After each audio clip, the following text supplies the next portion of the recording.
It's like we get caught up in the objects and the circumstances, and we think those things are going to make us happy when I have these things lined up for myself, whether it's a partner, whether it's a nice house, whether it's a steady income, money in the bank, 1,000 raving fans, as they always say, is the target. But who's the person who has that? It's that you have to become today.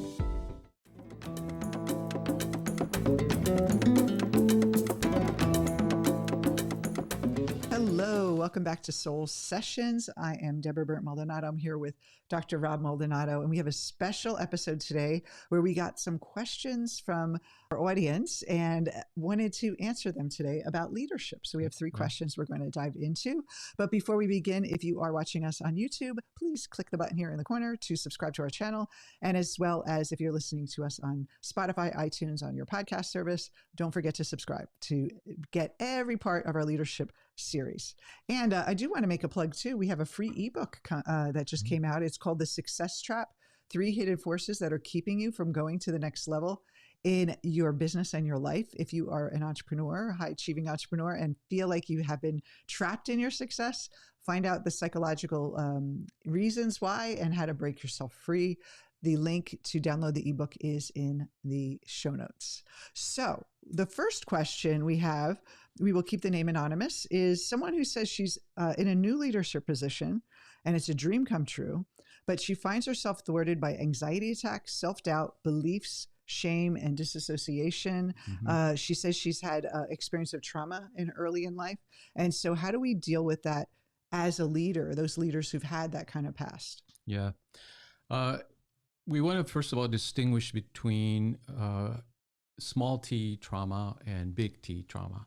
And big T trauma, what we mean by that is simply trauma that really requires a therapeutic approach, maybe a year or two, maybe more of psychotherapy, where you're really able to deal with the trauma experience and really get the attention that you need. Yeah, this isn't something a coach should ever, if it's that serious. Yes. The big T's. But people that have small t trauma, meaning it was difficult, right? They had difficult situations in their childhood, in their adolescence, maybe a young adulthood, and they haven't processed it completely. It's still there. They can tell, especially when they're in positions of stress or responsibility, that those old kind of patterns kick up, and they experience this self-doubt, perhaps anxiety, depression, those kind of circumstances. Sometimes even panic attacks, and with the pressure of leadership. Yeah. But you still want to stay in your position, of course, and take advantage of these opportunities. Then it's a good idea to really work at a deeper level. And in coaching, of course, the deepest level is depth psychology, a Jungian approach, especially with the Eastern philosophy. It will give you a sense of what's the potential in the trauma itself, in the difficulties. Instead of thinking of the difficult circumstances of your life as hurting you or causing you only pain, you can look at those experiences and say, what can I learn from these? What was the lesson, and where can I see the strength coming from these experiences? Would you also say, I mean, when people say they have even big T or little t, the trauma happened on the ego level. So when you're having these symptoms or experiences or stress, you're really dealing with your ego, and to understand that you're not your ego, like it's a pattern, that there's more to you than just this thing. And I think when people have tough lives or even big T traumas, they tend to over-identify as their trauma, like that's who I am, and I'm this person that had this experience, and we don't see our real true nature beyond that, and that really is hard. So the Eastern philosophy tells us that the true self can never be harmed, can never be hurt. So on a core level of you, there's never, ever been any kind of trauma. It's a beautiful potential that's in you. And to know that's there, I think immediately can help you. But it takes study, it takes practice, not just like a one trick pony here where you could just say, oh, that's my ego and I'm out of there. It's about processing and really understanding what this ego is telling me something that's not true. And you start to open up to a deeper part of yourself. Yeah. But essentially three steps, right? First of all, you accept the circumstances. We're not pushing them away. We're not sugarcoating them. We're seeing them for what they are. But again, we're seeing them from that higher perspective, that we are the observers of our life and our mind, not we're not caught up in the drama of the emotions and the experiences that we've had. That allows us then to use that information that comes from those experiences in a creative and powerful way. So that's number one. You have to see it as an opportunity to transform this energy of experience into creativity. It's almost like these things are coming up so you can deal with them. And I think a lot of what the approaches that I've experienced through the personal development is like squashing the symptoms, and we're not really overcoming it. It's just kind of like managing symptoms, where what we want to do is transcend it altogether. Not getting rid of it, but like putting it in its right place and seeing it as not as powerful as our ego thinks it is. That's right. Number two, then you have to work with the emotions. So what are the emotions associated with those experiences? You mentioned shame, you mentioned probably anger is in there. Yeah, self-doubt, anxiety. Yes, all those emotions, you have to invite them in instead of trying to soothe them, trying to fix them, trying to get rid of them. This approach allows you to use that energy because it's psychological, emotional energy that is yours. And if you push it away, you're blocking it or pushing it into the shadow, into the unconscious. Allowing it to arise and to kind of experience it in a friendly, open, non-judgmental way allows that energy to be transformed into that creative power. Well, I do want to add a caveat here that we don't want to jump like marinate in it.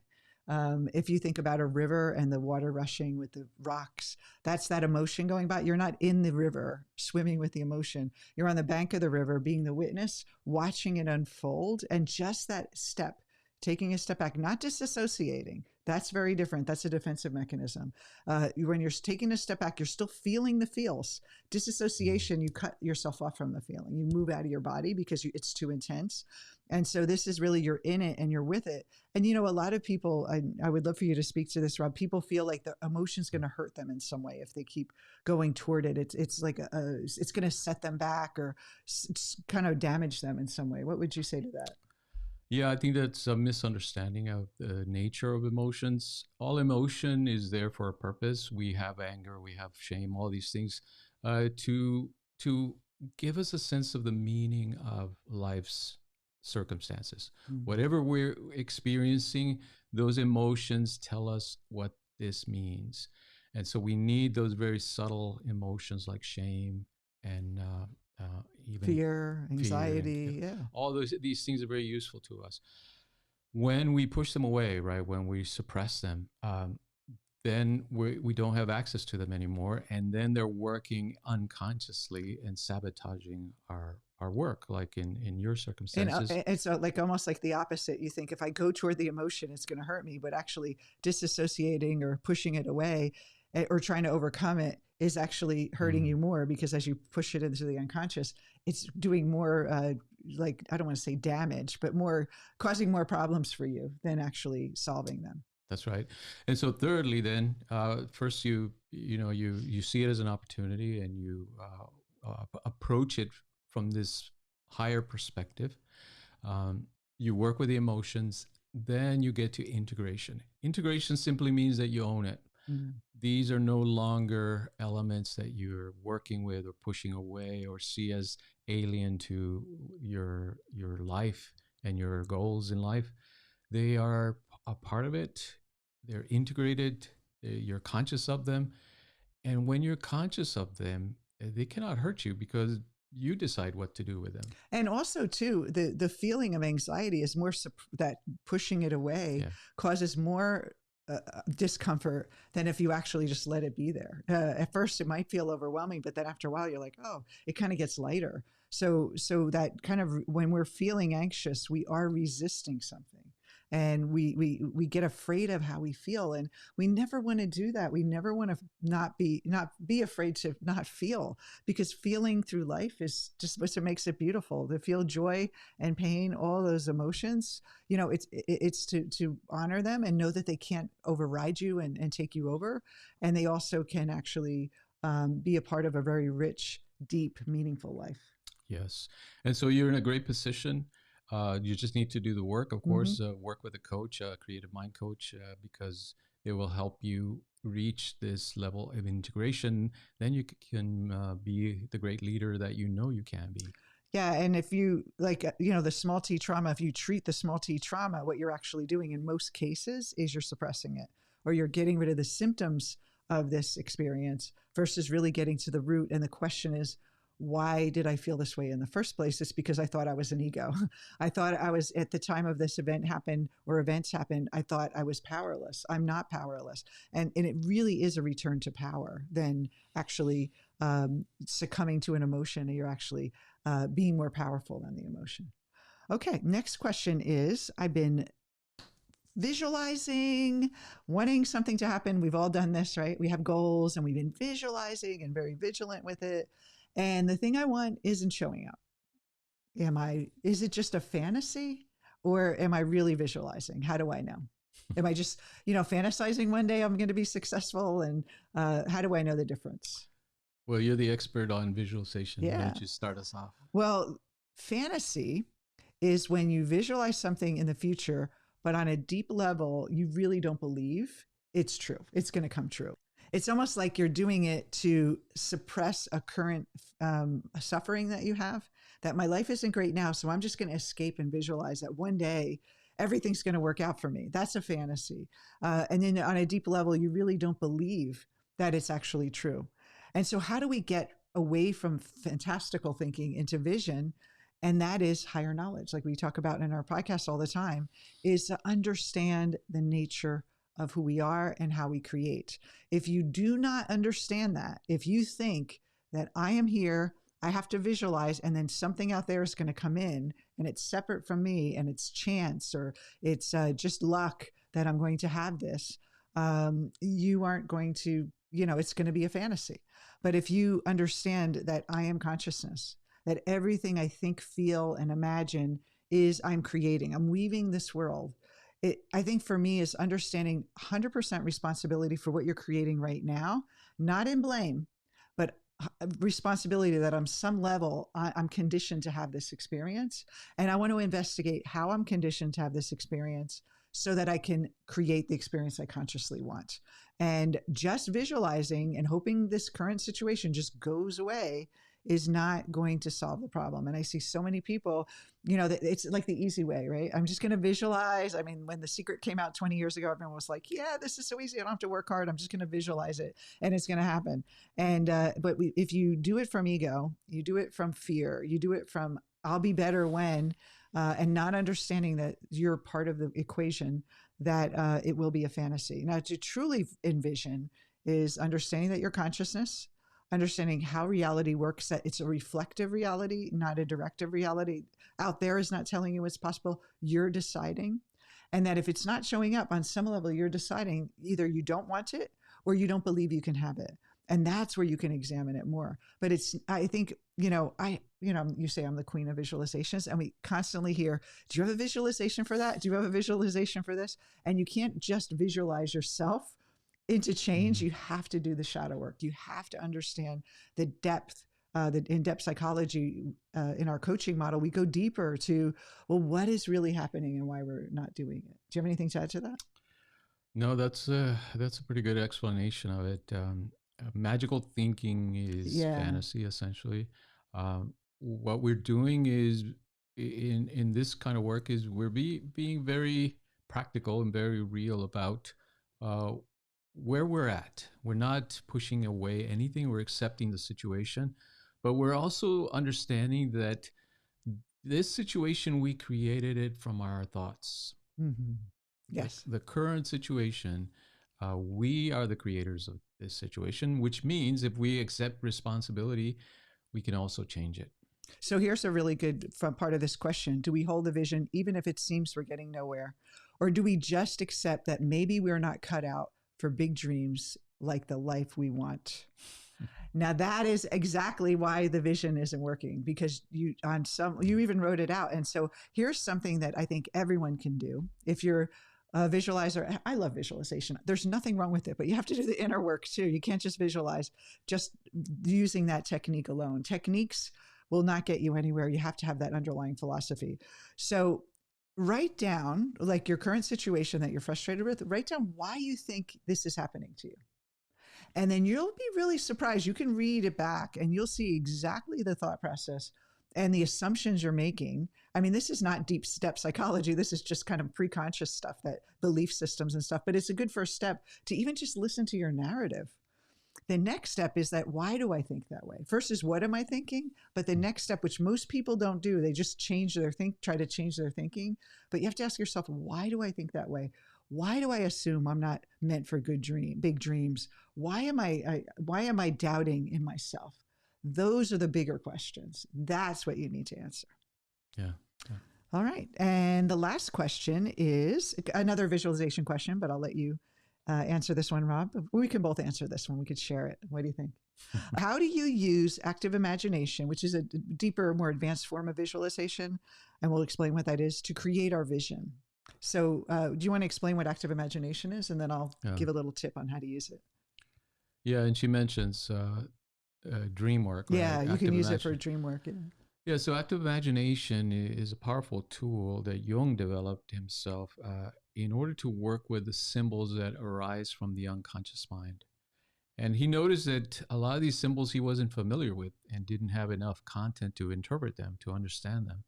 And so he developed this technique of active imagination where he would close his eyes, relaxed, and visualize that symbol. Let's say he dreamt or saw an eagle in his vision, in his imagination. He would visualize the eagle and then hold it steady as much as possible and really concentrate on it until it started to move, and then just follow it without trying to direct it, change it, interpret it at that time, but simply observe what other elements could he find to fill in that understanding of the symbol from his active imagination work. Well, it would be the opposite of guided meditation. It's unguided, like an unguided meditation. Very It's not, so. You're not guiding it at all. You're just allowing it to show up. And so when we want to create a vision, of course, our conscious mind wants to create a vision. So what we want to do is, say you have a vision of, something you want. So imagine that scene playing out of the future, and you just focus on that scene as if it's almost like a stuck in time, like you're looking at a slide of a film, and you just let it be there for a minute, and then you drop your agenda and just watch what unfolds. And then you just allow yourself to see maybe things that you wouldn't consciously, visualize for your future, and other things will start to emerge, and randomly just let them unfold. I did this 20 years ago, actually. I did, before I became a hypnotherapist and coach, before I met you, Rob, I did a active imagination where we were just allowed to just visualize ourselves 10 years into the future, and all these things started to emerge. And what is really interesting is that I saw you there, but I didn't know it was you at the time. I saw the business that we're creating, and I was in the corporate world. Yeah. And so all these things that I didn't even think of for my vision started showing up. And I knew I loved personal growth, so I just let it, I want to do something around that realm. And then this whole vision showed up, and it was so beautiful. And then I got to live it. So I am living it. So that's a great way to do it. And you want to be open, because our ego has an agenda, like it has this is what I really want, but the soul has another agenda. And the active imagination will let your soul speak to you and show you, like, maybe things that your ego doesn't want, maybe afraid of, that pushes you forward. And sometimes it shows up, like you said, in dreams. You have a dream of like being on stage, and maybe you never thought of yourself that way, but it just shows up, and it's like, your soul's like, hey, maybe you might consider this in your future. Yeah, so it's a very powerful tool that you can use both for dreams and for creating a vision of who you want to be, what the things you want to create in your life. Because if you think of this world, everything you see around you someone had to imagine it. Someone had to conceive of it. It came from the mind. So everything we see, everything we have comes from the imagination. It's simply that we forget that principle. And it's very powerful. If you can imagine something and believe that you can create it, that becomes your reality. And it's to the extent that you're able to hold that vision of yourself in this creative way, it will become your life. I have one more question. It's actually a second question about visualization, and I thought I'd ask this too, is that how can we accept and live in the present while stepping into the experience of our vision at the same time without our mind focused on the future, so we aren't just chasing what we want? And a very simple idea is that what we really want aren't things out there. What we really want aren't conditions in the world, like on a deep level. What we really are looking for is the feeling and the personal experience of having those things or having created those things. So I would start by the internal experience. You have to have it first before the external shows up. So if you have this vision of you being this great leader one day, but your internal experience is, I'm not a leader, I don't know if I can have it, and it's going to be a lot of work. That's what you're going to create versus this vision that's more like almost like we said, a fantasy. But if you embody that this is who I already am, this is almost how would that me be right now today? How would I act as a leader? I might not have about all the things out there yet, but who am I being? And it's like embodying, again, it's not just building up an ego, but it's like transcending the ego and doing the inner work to align with your soul, who's already that person, who's already able to express those really beautiful, powerful leadership skills and energies and expressions, is to embody it now. Even if you have 0 clients, if you have 0 customers, 0 revenue, you're being that now. And it's like it will step into it, but the beingness comes first. What would do you like that answer? Do you have anything else to add? Oh, that's wonderful. I mean, that's what it's about. Yeah. It's like we get caught up in the objects and the circumstances, and we think those things are going to make us happy when I have these things lined up for myself, whether it's a partner, whether it's a nice house, whether it's a steady income, money in the bank, 1,000 raving fans, as they always say, is the target. And, but who's the person who has that? That's you have to become today. And that's the inner work. That's when we talk about Satya leadership, living in truth, because the truth of you're not the ego. You're not your past. You're not the culmination of everything that happened to you. You are pure potential. And how can we step into that? That's what Satya leadership is all about. All right. Well, this was a juicy conversation, Rob. I enjoyed it. Thank you for getting these questions. And we're always open. So if you have more questions, don't forget to post them in the show notes. In the comments below, not the show notes. But in the show notes, we do have a wonderful gift for all of you who are aspiring leaders or already leaders and successful and feeling that overwhelm. We have a free ebook that we wrote together. It's called The Success Trap: 3 Hidden Forces that are keeping you from going to the next level in your business and your life. And it's all the inner work that a leader needs to be truly, truly successful, not just outer success, but that feeling of they're really connected to their soul and doing their life's purpose in a deep, meaningful way. And they don't have to sacrifice anything to have that. So we will see you next week. Take care, everyone. Thanks for the great questions. See you next time. All right. Bye-bye.